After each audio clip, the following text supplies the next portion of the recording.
या जो पाकिस्तान जो भाषा बोल रहा है उसका समावेश कहीं ना कहीं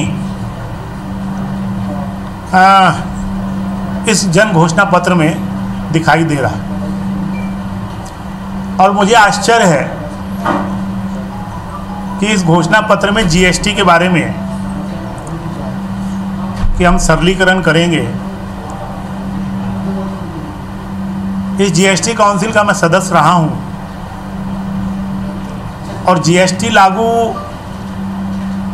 होने से पहले जो एम्पावर कमेटी रही उसका भी मैं 2003 से सदस्य रहा हूं और लगातार 12 साल जीएसटी लगाने से पहले और जीएसटी लगने के बाद।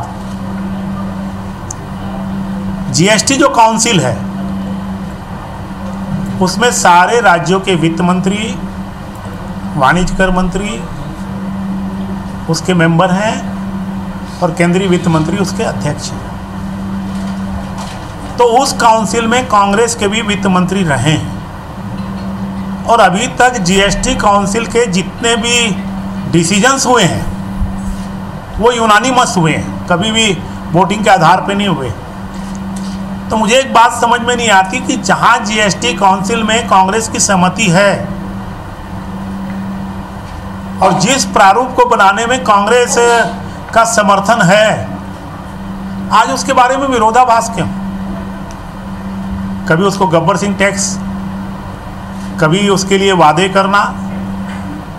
तो वास्तव में मुझे ऐसा लगता है कि केवल चर्चाओं में रहने के लिए कुछ भी कहना, मैं ऐसा मानता हूं कि कोई भी राजनीतिक दल जिसने आज़ादी के बाद सर्वाधिक 50 साल तक इस देश में राज किया, उसको कम से कम ऐसे विषय पर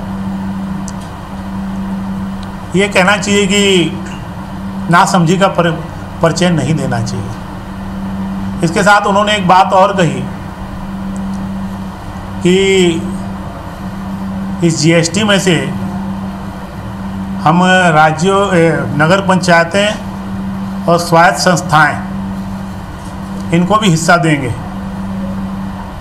संविधान में अभी इसका प्रावधान नहीं है और वास्तव में राज्यों की जो आय होती है टैक्सेबल या जो भारत सरकार की आय है उसके विभाजन के लिए नगरीय निकाय के लिए, पंचायतों के लिए फाइनेंस कमीशन बनता है, वित्त आयोग बनता है, राज्यों में भी बनता है और केंद्र में भी बनता है और उसका बंटवारा होता है।